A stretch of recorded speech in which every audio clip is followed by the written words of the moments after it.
अब इसमें पूछा था हाइड्रोजन, 2020 में पूछा था hydrogen fuel cell vehicle, H2O छोड़ता है, ये मैंने पहले पढ़ रखा है। Green hydrogen consider, green hydrogen consider कर लो भाई, ये 2023 में पूछा था। मस्त, ये सही कर दूंगा, सही कर दूंगा। अरे हट भाई। It can be use in hydrogen fuel cell run vehicle, yes it can be blend with natural gas and use fuel for feud and heat and power, ठीक है। It can be direct, it can be used directly as a fuel for internal combustion, C. ये 2015 में पूछा था with reference to fuel cell in hydrogen fuel cell and oxygen are used to generate electricity. भैया cryogenic engine में भी use होता है, ये यूज होता है liquid hydrogen and liquid oxygen to generate electricity. It pure hydrogen is used as a fuel cell, they emit heat and water. भाई ठीक है, ये 2010 में बोल रहा है भाई, 2010 में बोल रहा है, और ये 2015 में 5 साल बाद। ठीक है, एक ऑप्शन को हटा दो। Fuel cell can be used for powering building, not for small device like laptop. भाई क्यों भाई, इसे भी हटा दो। अब तीसरा पढ़ लें, फ्यूल सेल प्रोड्यूस इलेक्ट्रिसिटी। भाई ये मुझे नहीं पता, AC एंड DC वाला शायद,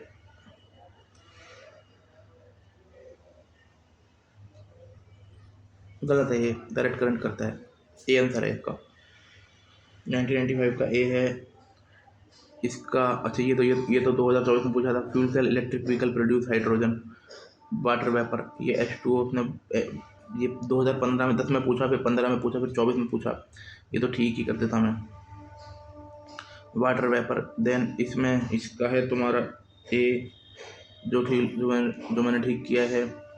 और फिर इसका 2023 वाले का ग्रीन हाइड्रोजन का सी है, देन 36वें का भी सी है। थैंक यू भगवान। Fuel cell electric vehicle use hydrogen as a fuel, ठीक है।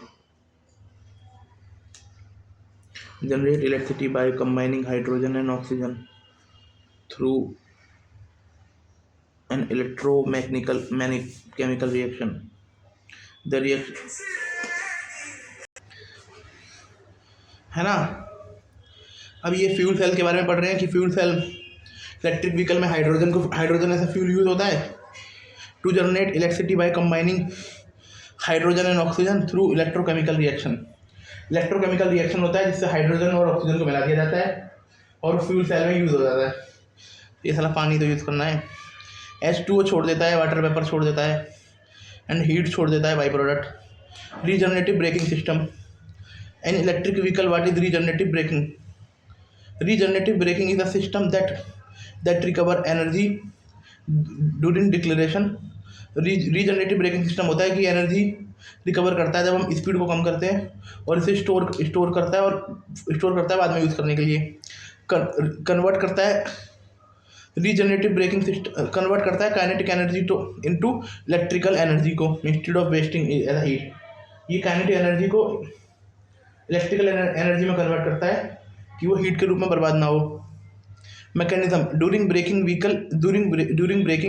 The vehicle electric motor operate in reverse. Braking के दौरान इलेक्ट्रिक मोटर रिवर्स में काम करती है, एक्टिंग एज अ जनरेटर, वो मतलब जनरेटर के रूप में काम करती है electric motor. Kinetic energy is converted into electrical energy store in a battery और अल्ट्रा कैपेसिटर पीछे पढ़ चुके हैं हम लोग। Reduce reliance on friction brake, इससे क्या होता है जो हमारा जो डिपेंडेंसी हो जाती है ना फ्रिक्शन ब्रेक पे वो कम हो जाती है। Minimising wear and heat loss, इससे हीट लॉस कम होता है। इसके लिए क्या क्या कंपोनेंट चाहिए? इलेक्ट्रिक मोटर चाहिए जो मोटर भी हो और जनरेटर भी हो। पावर इलेक्ट्रॉनिक चाहिए जो control flow of energy during braking and storage. Power electronic चाहिए जो, और एनर्जी स्टोरेज सिस्टम चाहिए, टिपिकली लिथियम आयन बैटरी और सुपर कैपेसिटर। ये इम्प्रूव कर देगा एनर्जी इफिशिएंसी को, अप टू 60% तक एनर्जी 60% तक एनर्जी रिकवर कर लेगा। Extended the range of electric, ये इलेक्ट्रिक व्हीकल की रेंज बढ़ा देगा। और जो ब्रेक वियर और मतलब मेंटेनेंस कॉस्ट कम कर देगा और मिनिमाइजिंग कर देगा कार्बन एमिशन को, ये इंपॉर्टेंट है carbon emission, reducing energy wastage. ठीक है, ट्रेन में यूज़ कर सकते हैं, ट्रेन में यूज़ कर सकते हैं, ट्राम और ई बाइक में यूज़ कर सकते हैं भाई, ट्रेन में भी ये भी इंपॉर्टेंट है। Found in system like Toyota hybrid और टेस्ला की गाड़ी में है भी ये। ठीक है, एनर्जी ये इफेक्टिव नहीं है लो स्पीड पर, रिक्वायर एनर्जी स्टोरेज अच्छा चाहिए। Complex integration with traditional friction brake, मतलब भाई आपको ब्रेक में भी चेंज करने पड़ेंगे। Hybrid electric vehicle powered by combination of internal, ये कॉम्बिनेशन है इंटरनल कंबंशन इंजन का और इलेक्ट्रिक मोटर का, है ना। इंटरनल कंबंशन इंजन होता है जो वो करता है। Mild hybrid ICE dominate. जो मिल्ड हाइब्रिड होता है उसमें इलेक्ट्रिक कंबेंशन इंजन ज़्यादा होता है, इलेक्ट्रिक मोटर केवल असिस्ट करने के लिए होती है और पावर बूस्ट के लिए होती है, with power boost, electric motor with assist with power boost. Fully electric motor independently, जो फुली हाइब्रिड होता है वो पूरा इलेक्ट्रिक मोटर पर डिपेंड होता है। प्लग इन हाइब्रिड होता है लार्ज बैटरी चार्ज एक्सटर्नली, जो large battery charge externally operate an EV short range. एक second. Plug in hybrid vehicle ऐसा व्हीकल होता है जो पेट्रोल, डीजल, इलेक्ट्रिक दोनों से चलता है। इसमें बैटरी होती है जो एक्सटर्नल इलेक्ट्रॉनिक सोर्स से चार्ज होती है। शॉर्ट रेंज के लिए इलेक्ट्रिक मोड यूज़ होता है, लॉन्ग रेंज के लिए इंजन यूज़ होता है, मतलब internal combustion engine, electric motor. ठीक है, अब ये हो गया लार्ज बैटरी चार्ज एक्सटर्नली। ठीक है, वो बोल रखा है larger battery charge externally operate on EV पे ऑपरेट होता है शॉर्ट रेंज के लिए। शेवरलेट बोल्ट इसका एग्जांपल है। की पार्ट इंटरनल कंबंशन इंजन चाहिए जो provide primary power in most model. Electric motor चाहिए, ये तो हो गई। बैटरी पैक चाहिए, पावर PCU चाहिए, manage power distribution between IC and battery, power distribution चाहिए और रीजनरेटिव ब्रेकिंग सिस्टम चाहिए। ठीक है, अब इसका फ़ायदा ले लीजिए, फ्यूल एफिशिएंसी है, लो एमिशन है, एनर्जी रिकवरी है, एक्सटेंडेड रेंज है और हायर, और ये इशू ले लीजिए हायर पावर इनिशियल कॉस्ट। जो कन्वेंशनल व्हीकल है उनसे महंगे हैं। Complex to maintenance both power trains, lower battery range only compare to, मतलब बैटरी रेंज कम है कंपेयर टू दूसरे व्हीकल। अब यूज़ ले लीजिए, पर्सनल व्हीकल में यूज़ कर सकते हैं, कमर्शियल व्हीकल में यूज़ कर सकते हैं। Marine vessel increasing adopted in marine vessel aviation prototype. Microbial fuel cell generate electricity. अब ये क्या है, hybrid best solution for non fossil energy wide spread. Scientist claim that soil powered fuel cell can run forever. Microbial fuel cells generate electricity by harnessing metabolic activity of microbes that oxide organic matter। ठीक है, microbial fuel cell एक ऐसी technology होती है जो microbes का use करके organic matter से इलेक्ट्रिसिटी जनरेट करती है।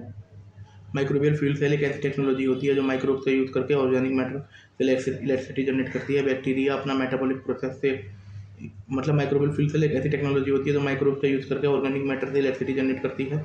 ऑर्गेनिक मैटर से बैक्टीरिया अपना मेटाबॉलिक प्रोसेस से इलेक्ट्रॉन रिलीज करते हैं जो इलेक्ट्रोड के माध्यम से करंट बनाते हैं। बैक्टीरिया इलेक्ट्रॉन रिलीज करते हैं जो इलेक्ट्रोड के माध्यम से करंट बनाते हैं। ये वेस्ट वाटर ट्रीटमेंट और रिन्यूएबल एनर्जी के लिए इको फ्रेंडली ऑप्शन माना जा सकता है। ठीक है ना। Microbial fuel cell generate electricity by harnessing metabolic activity, जिसमें microbe that oxide organic matter. ठीक है, feature consistent anode and cathode. Anode और कैथोड होंगे एंड प्रोटोन एक्सचेंज मेम्ब्रेन। ये तो बोल देंगे कि इसमें एनोड कैथोड नहीं होंगे, नहीं, एनोड कैथोड होंगे और प्रोटोन एक्सचेंज मेम्ब्रेन होगी, है ना। Microbe at the anode release electron during metabolic process. Microbe anode release करेंगे electron during metabolic process which generate current. Power generation, full waste water treatment, power generation कर पाएंगे, waste water treatment कर पाएंगे। Bio sensor for detecting pollutant, bio sensor होंगे जो pollutant को detect कर पाएंगे, है ना।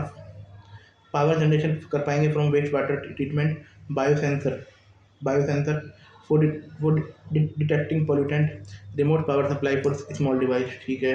Merit simultaneously energy production of waste water, renewable and sustainable energy source. Issue होंगे low power output limit large scale application, initial cost of material like membrane, low power output